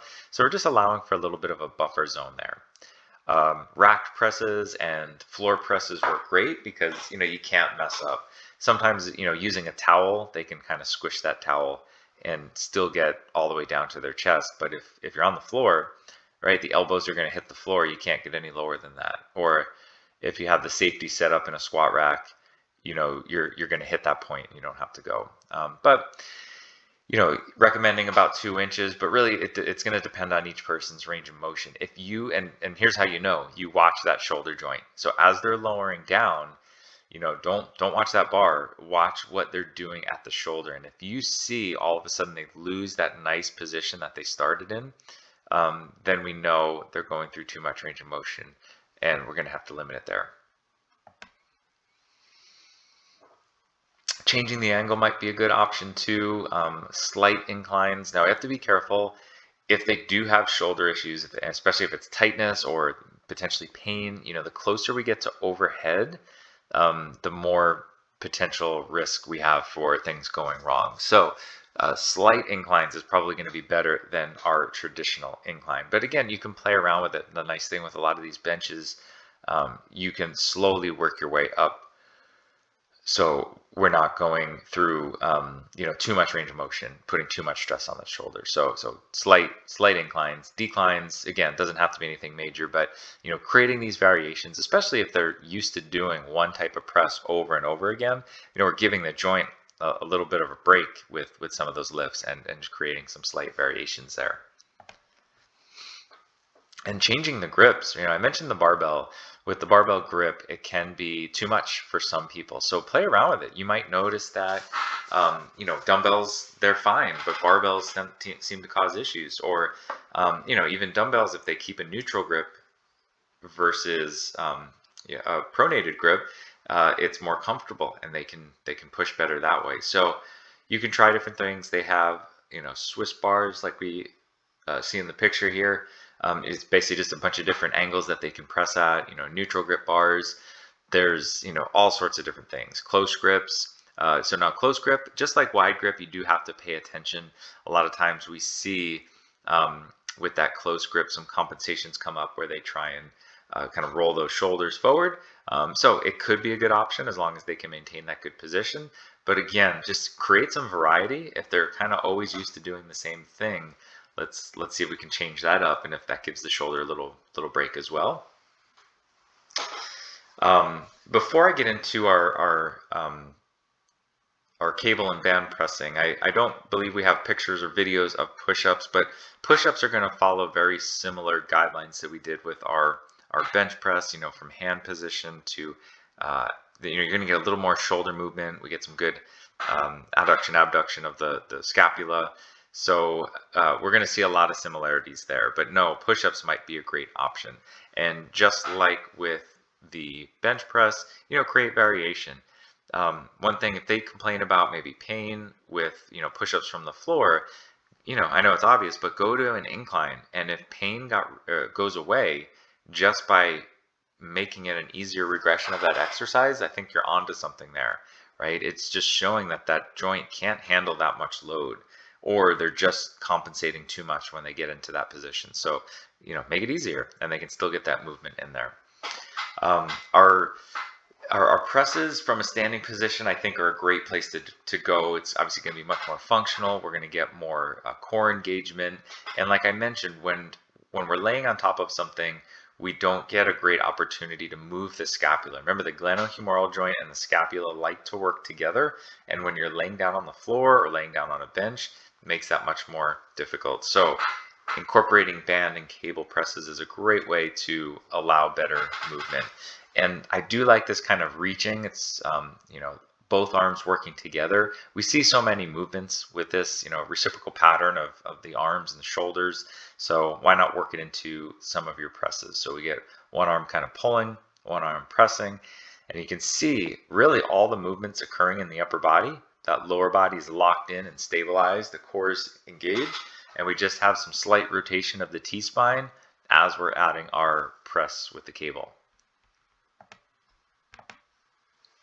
All right, I mentioned, that pulling and pushing movement, and we're going to talk more about rows in a little bit, but I just had to throw this in here. I love, a cable push-pull or a band push-pull. We just get so much good movement from core stability to full range of motion of both shoulders working together in opposing directions. So it's just kind of to me, just a go-to exercise that a lot of people can handle. They love that they feel the core, and we're just getting great shoulder movement, shoulder strength, and stability all in one.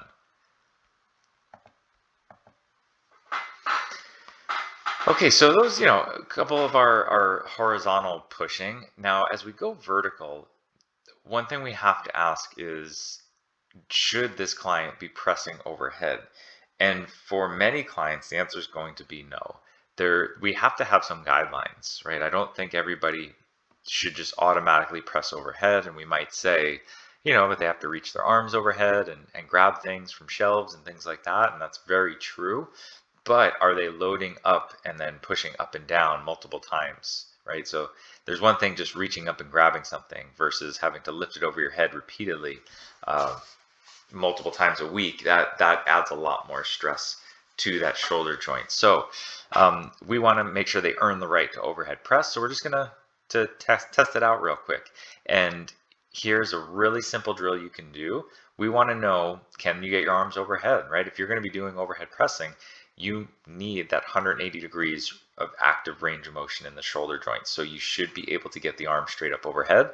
So what you do is you just have them stand up against the wall. You can do it laying down on the floor while maintaining a neutral spine. We want to make sure they don't just cheat and arch their back. Can they reach up and keeping their hips, shoulders, head touching the wall? Can they reach up and touch their hands to the wall? Just a simple pass fail. If they can do it, it doesn't mean they're going to be great at overhead pressing. It just means that they have the ability to get their arms overhead. So now if they're not good at it, it's more of a strength issue. If they can't do that, with no weight in their hand, they absolutely can't be doing any resisted overhead pressing, right? So we're going to eliminate that from their programs for now, and we're going to work on getting them back this range of motion to the best of our ability. We'll talk about some things you can do in the meantime, but that becomes a priority. So we're going to bring back that soft tissue work. We're going to hit the lats and the pecs, the triceps, anything that's going to limit that range of motion. And then we're going to try and strengthen that overhead position. We just may not be doing it with overhead pressing yet. If they are okay and they're cleared for overhead pressing, dumbbells and kettlebells are probably going to be more ideal than barbells. It is much easier to lift one arm over your head and control a weight versus both. And in fact, you can even test it with this drill. You might notice that when they do one arm at a time, they can touch the wall, but when they do both, they can't. You need more slack in that muscle and fascial tissue to get both arms overhead at the same time. But when you only have one moving, it's a little bit easier. So you might notice, hey, we're just not going to do double arm overhead pressing. We're going to stick with single arm. That's okay too. So just to be safe, dumbbells, kettlebells, these are just going to be the safer alternatives. Neutral, again, play around with grip and see what works best. But neutral or that scaption plane, these are all going to be great ranges of motion. That scaption plane, we'll have a picture or video coming up in a little bit, but this is not with your arms straight out to the side, not with your arms straight forward. We're kind of right in between there, almost 45 degrees out from the midline. That's going to give us the best range of motion of the scapula, which is going to allow the best range of motion of the glenohumeral joint all to work together. But like I said, change it up, see what works best for them, change the angles, change the grips. You potentially can reduce range of motion, like we're going to talk about in a little bit, using something like a landmine. You might do, you can do things racked again if you're in a squat rack and not press full range of motion. So you have options to still get some overhead work in there. Okay, so the landmine press is an awesome place to start because it doesn't require as much range of motion, because we're not going to be pushing straight up, we're going to be pushing more forward. So it's almost like a standing or a kneeling incline press. So we still get a little bit of overhead work, but we don't need as much range of motion. So I'm doing it in half kneeling position. You can do tall kneeling, you can do double arm, single arm, we can do standing. So obviously there's a lot of variations that we can do here. But you can see when I press up here, if I pause it, so it's technically overhead, but you can see the angle of the shoulder, how if I am limited, this is going to be a good option for me. Now you can progress, the closer you get, the more of an overhead movement that you are going to get to. And you can even see in this variation, I'm giving a little bit of a lean forward. So think of this almost like it is an assisted overhead press. So maybe they struggle at that end range, so they're just going to lean into it to help them get to that full extended overhead position that maybe they couldn't do on their own. So it's an option. You don't have to do that, but it is a nice way to build up to that overhead position.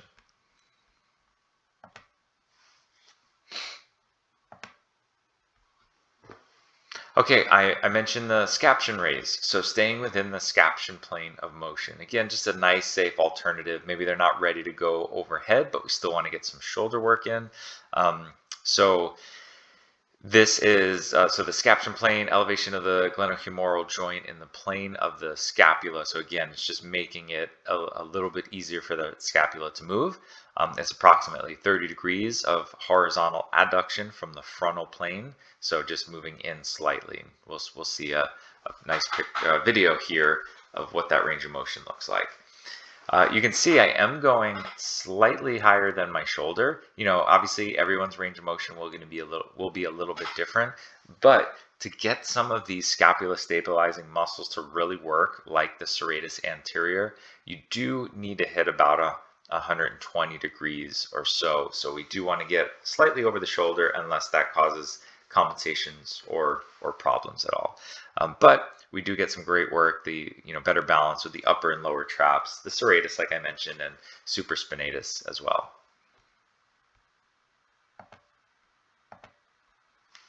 All right, and then even with our pressing, so this is just going to be a scaption press. So you can just see it's at that slight angle, approximately 30 degrees. So this might just be a good alternative to maybe more of a neutral grip, or if we're more externally rotated with that arm out a little bit wider. So just to know we have some options. And again, I'm just changing the posture. I'm doing single arm, I'm doing half kneeling. We can be standing, you can be single leg, all sorts of different variations, but we're just really paying attention to the angle of the shoulder press. Okay, when we're getting ready to do more overhead, I mentioned this earlier, but I do think just holding weights overhead is a great place to start, right? So it could be just a warm up, or this could be their overhead pressing for the day. They're going to hold it up overhead, and just breathe. I think the breathing is a big part because we've already talked about that earlier, but let's get a little bit more functional with our breathing and challenge them with a task versus just solely focusing on breathing. So we get overhead and then we just breathe. Now we want to make sure they're not using that neck. They can keep the upper traps a little bit relaxed and disconnected. And again, keeping that nice packed shoulder. So obviously there's all sorts of different objects you can use: dumbbells, kettlebells, barbells. I'm going to use a sandbag here. I like the sandbag because it helps you a little bit. So when I'm up in this overhead position, the weight actually pulls you back. So it requires a lot of core work, a lot of core stability. It's like a standing overhead plank position while we hold it, right? So what they're going to work on is just breathing. Deep breath in through the nose and either out through the mouth or the nose, and they just get in control, right? And then once they feel a little bit more comfortable, we're just going to add a little bit of lower body movement. We're going to march, and we just want to make sure nothing changes. They have that nice overhead posture. Everything's tight, that shoulder's packed, shoulders staying away from the ears. And that's it, right? So, just a sandbag example, but obviously it could be a single arm dumbbell, single arm kettlebell, all sorts of options we can use there.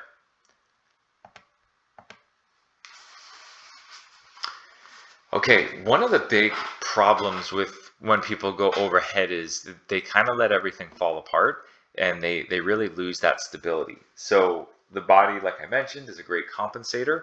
So one of the big areas we lose stability is in that core, right? Specifically in the lumbar spine. If they have trouble going overhead, especially if they're tight and we're trying to progress them too fast and they really can't get their arm overhead properly, they'll make up for it by just arching their back.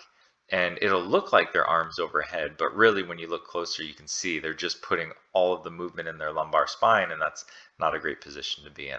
So any little trick we can use to get them to engage their core is going to be really helpful. Something as simple as I mentioned earlier, when we're stretching, to try and keep the lumbar spine out of it, we go into hip flexion. You can do that with an overhead press, right? We can do like a single arm overhead press, and you take one foot and you put it on a fairly high step. You just want to make sure your knee is higher than your hip. Now from that position, you just do an overhead press. So it makes it harder to cheat from that position. This is just another example. We're going to do an iso row. So we're just going to hold a row position. That's just going to get them to engage and really lock down that core. And they just hold it there as they do an overhead press. So just a simple thing you can add, kind of keeps them thinking about keeping things tight. They can't cheat, and that's a nice thing. You always can cheat, but it makes it a lot harder to cheat. It's easier to do it the right way when we're in this position. So it's a nice little trick that you might be able to do to help somebody really stabilize when they're going overhead. All right, I love lifts and chops are great. So this kettlebell half kneeling lift, and again, it can be standing, kneeling.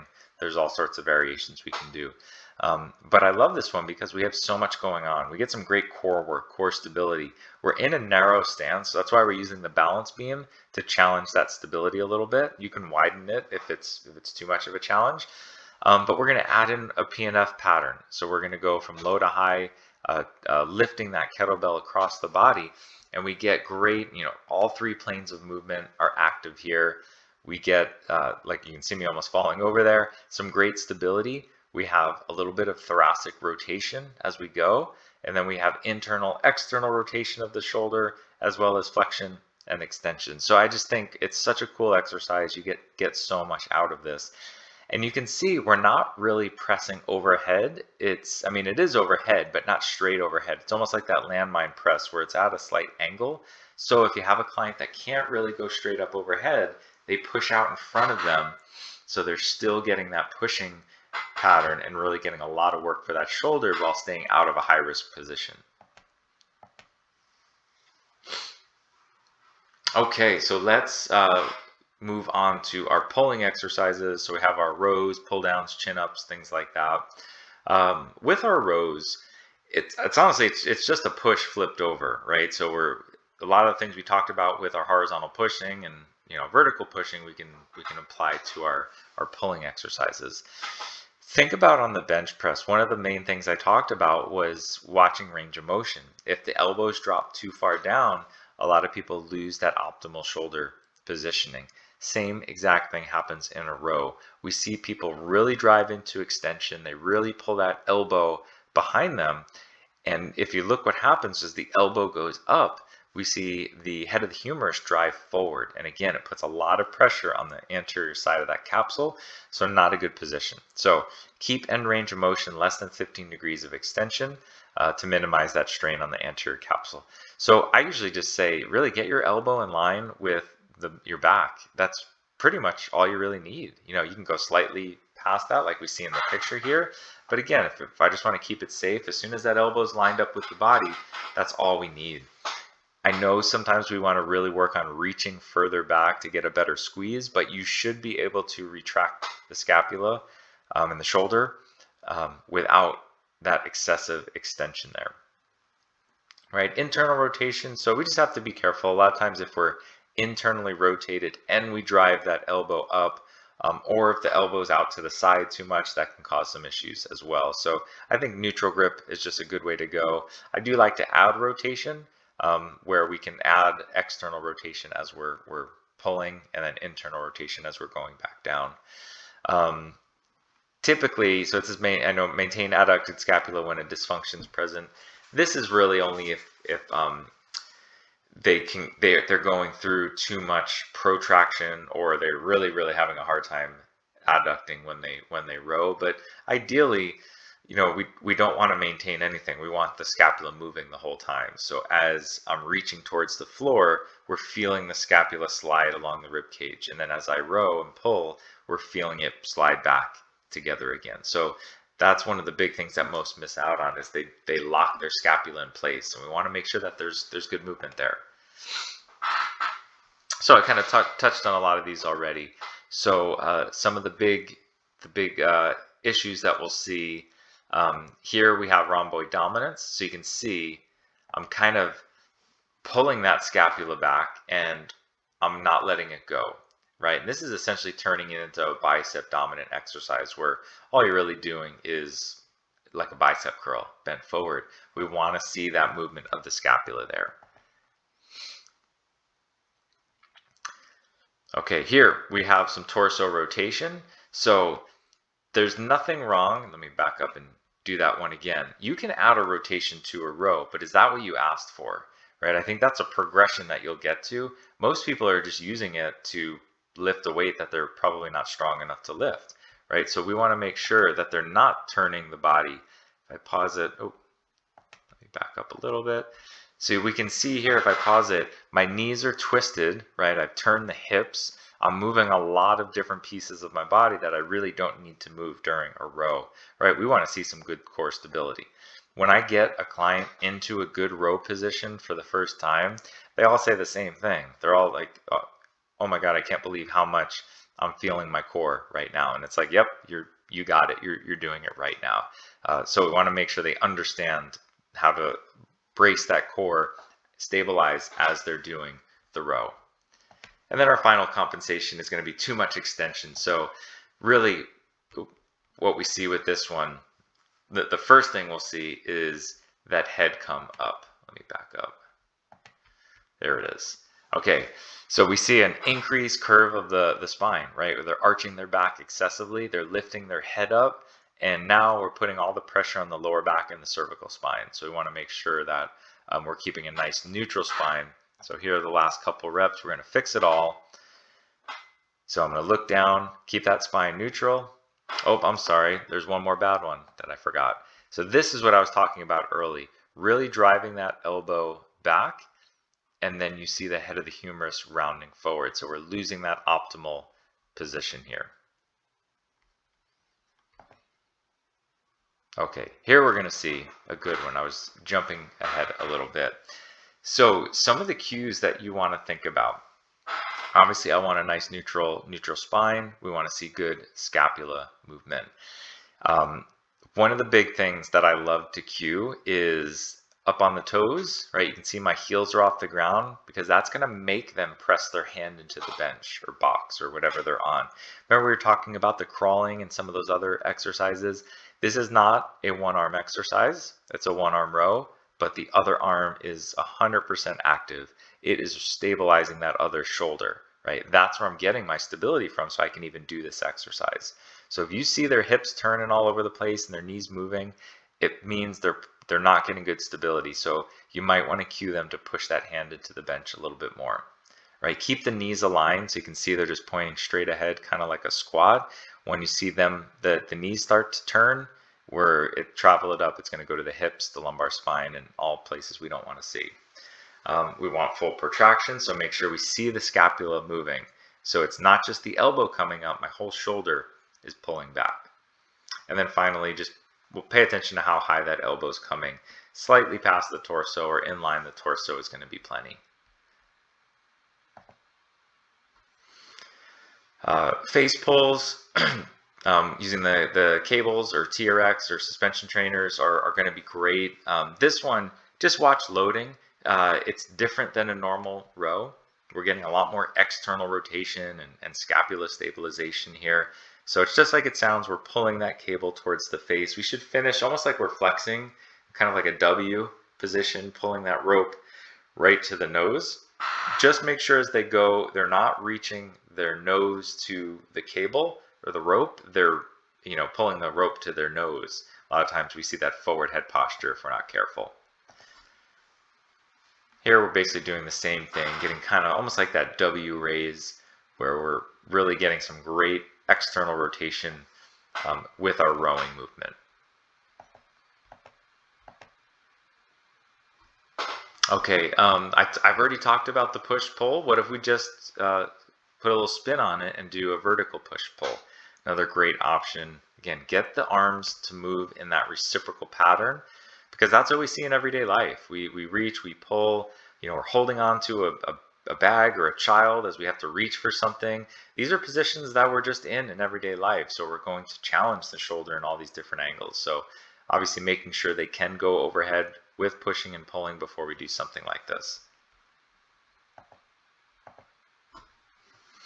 All right, and then our chin-ups and pull-ups, obviously there's a lot of things can go wrong, so we have to master the essentials that we've talked about so far. If they don't have great mobility and they don't know how to pack the shoulder, especially from a hanging position, we shouldn't be here yet. So work on hanging before you're doing your pull-ups and your chin-ups. You can do your dead hangs where the arms are straight and they're really just focusing on core stability and shoulder stability, and then you can progress to your flex arm hangs like we see here, and then eventually our chin-up and pull-up variations.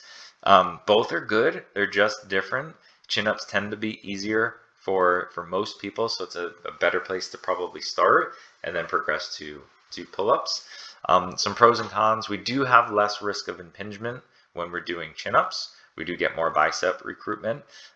So just things to be aware of if we're incorporating any of these into our programs. And with pull-ups, we get better recruitment of the lower traps, more lat and pec recruitment. So again, not good or bad, they're just different. They're going to recruit different muscles. So just keep this in mind. Chin-ups, I think, are going to be a safer alternative if we are going through this progression here. Now, a lot of things go wrong with pull-ups, so I just wanted to show a few things that I will notice with most people when I see them doing their pull-ups. So a couple things. It's hard to see here, but that chin reaching forward, this is why chin-ups is probably not a great name for the exercise, because they tend to reach with their chin forward. Chest up would probably be better, right, where we're trying to get our chest to the bar. So just make sure they're keeping that cervical spine neutral. That shoulder, right, remember the shoulder's going near the ears, is not a good position. They're losing that packed shoulder. So we need to be pulling the shoulders down as we pull our bodies up. And then I know it's hard to see in this picture, but this knee bend often leads to increased lumbar spine extension. So we get a lot of low back extension here. So we just get a lot of bad things going on, even though they're doing their pull-ups, right? They're getting their head above the bar. So we just want to pay attention. Even though you can move your body, is this really worth it, right? There's a big cost to making those compensations. So things we want to look at, we want to see the body kind of stuck together, right? Picture a gymnast. We want to see good core control, right? It's almost, if you heard, like a hollow hold position. That's the position we're going to maintain, right? The glutes are engaged. I like squeezing the feet together versus having the knees bend.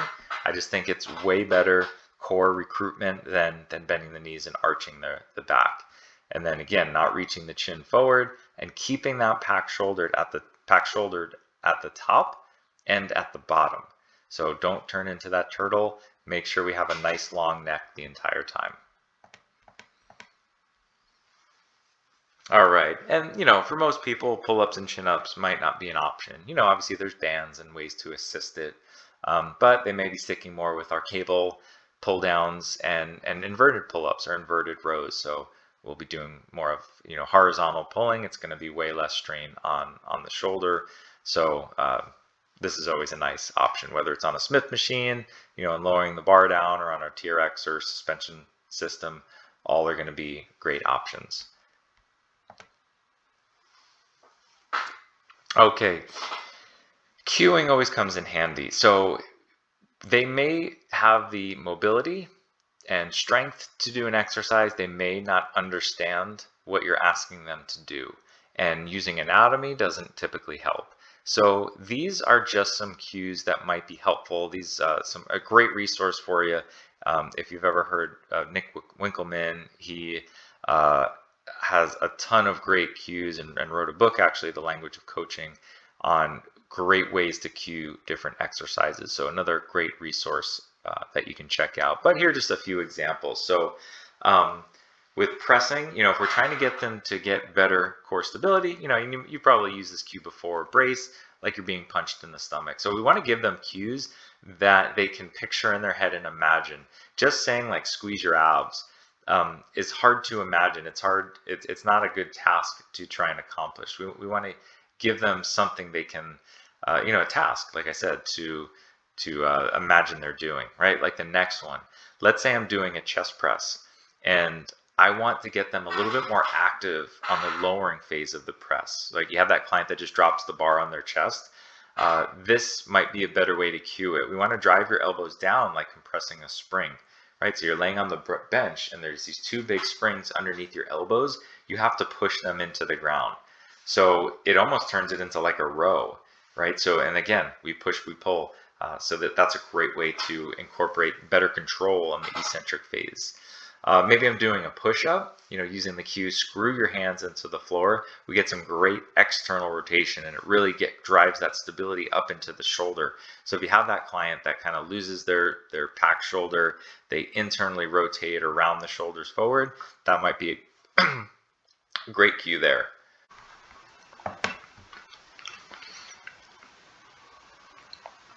Another good push-up one is pushing the ground away. A lot of times we focus so much on the body and trying to squeeze certain things, but when you think about pushing the ground away, that simple cue, it's amazing how much more stability we get when you're trying to push the ground away from you. And then pulling, a few examples here, pull to your pocket, especially if I'm thinking about my scapula, like trying to put my scapula into my back pocket. A lot of times that's really helpful there. If I'm doing a pull-up, maybe resist the weight going down. So kind of like that bench press, a lot of people just fall down. They work so hard to get their chin above the bar and then they just fall. But you're trying to resist that weight going down and not just let gravity do all the work there. So just a couple examples, but again, you can check out that resource there for more good cues. A few just programming tips to review. With pushing and pulling, most people spend so much time pushing, sitting at a desk all day. A lot of those pushing muscles are already shortened, so really work on a lot of mobility work on some of those anterior muscles and then some strength work on the posterior, and maybe building a little imbalance in their program with a little more pulling versus pushing exercises. With some movements, don't train complex shoulder movements or rotator cuff muscles to failure. We want the first rep and the last rep to look the same. With complex movements, things can go wrong, and if we're just trying to squeeze out an extra rep to just get another rep, could be a cost to that. So just make sure that first rep looks like that last rep. And with rotator cuff training, we want to just be careful we're not overdoing it and weakening our stabilizers for some of our movements later. We can use lighter weights and higher reps for isolation exercises. If we're trying to get more of that fatigue factor built in, you can do that. But even then, we still want quality over quantity. What do they need or are already doing? These are good questions to ask, right? So what do they need? So trying to figure out where their weaknesses are and what we really have to focus on. That's not always the same as what they want. So sometimes we have to give them a lot of what they need and sprinkle in what they want so they feel like we're listening to what they're trying to accomplish. And then what are they already doing, right? If they're, say, an athlete, for example, and doing hours of practice a week and they're overhead, they're volleyball players, they're swimmers, and we're throwing a whole bunch of more overhead activity, that might be too much and we might be pushing them into some dysfunction or pain. So we have to keep that in mind that there's a limit to what they can go through. So if they're practicing X number of days a week, we may not be able to do overhead pressing all the time. We might have to limit it to maybe once a week just to play it safe there. And then, like I mentioned, avoid pain or dysfunctional movement. So if something hurts, more of it's not going to get better. If they don't do it well, more doesn't necessarily help either. So we just have to make sure we figure out why they're having issues with that movement, address that, and then we can start adding it back in. Okay, and the last thing I wanted to touch on was just grip. I did mention this already, but it's incredible the amount of research coming out that's relating grip to a whole bunch of different things, but specifically with the shoulder here. So weakness in the grip limits or inhibits shoulder stability. So there is this connection between grip and the shoulder. So when you grab something and squeeze it like you're going to pick up something heavy, the nervous system sends a signal to the joint stabilizers, our rotator cuff, to engage, because it means, hey, you're going to pick up something heavy, you have to be ready for it. So it engages before we actually do anything. So we want to make sure that we are doing some specific grip work to help people out. Grip and shoulder strength should be improved upon together. All right, so here are just a few. We've already talked about some of these, but they're great to incorporate. So hanging, but not just hanging. Changing the position. All of these are hanging drills. One, we're hanging our body vertically. One, we're hanging horizontally, and the other, we're hanging a weight from us. So they're all great options, but it's important. Change the shoulder position. So we're overhead, we're out in front, we're out to the side. Use different grip attachments. There's fat grips and thick bars and thin bars and ropes and towels and all sorts of different things we can do. But I think hangs and carries are probably the easiest types of grip drills you can incorporate with really any type of clientele that you're working with. And obviously there's grip trainers, there's balls you can squeeze and things like that. Those are all great options too, but really you don't even necessarily need direct grip work if you're doing some of these exercises like the farmer's carry, like rows. Just squeezing the weights, getting a strong grip is going to go a long way as well. All right. So we made it through, just to recap, think about all the steps that we talked about. Making sure our clients aren't in pain should be number one. And then from there, incorporating breathing drills. Even if they're in pain, that's a great way you can still work with them and show them different breathing drills that's not going to irritate their shoulder, and it may be doing a ton of benefit. And it might not solve everything, but it's a great place to start. From there, if mobility is restricted, we're going to do everything we can to improve mobility. Then we're going to work on that stability with the scapula and that packed shoulder. And then let's start to incorporate, our big movement patterns, push, pull, all the things that they're going to be able to or need to do in everyday life. So I hope you have a good template to work from, and I gave you a couple exercises, but hopefully you have the tools now at least to start thinking of different ways you can incorporate some of these drills or different exercises into your program and with your clients. So now that we've watched through the entire webinar, you can visit the website at exerciseetc. You can click on the administration tab, click on webinar on demand. Don't forget to choose this exact title, the shoulder new school strength training techniques. And you're going to complete that short 20-question quiz, fill out the brief evaluation, then you're going to be able to get your certificate emailed to you instantly. Now remember, the quiz is going to be based on the printed handout that you received, not necessarily the lecture you just listened to, so make sure you follow along with the handouts. And you probably noticed those stars throughout the webinar. Pay attention to those. That's going to be incredibly helpful for completing your quiz. That's going to do it. Thank you again. My name is Mike Diebler. I appreciate you taking the time and sticking around for this webinar and choosing Exercise Etc. Hope to see you again on a future webinar, one of our online courses, or one of our live workshops.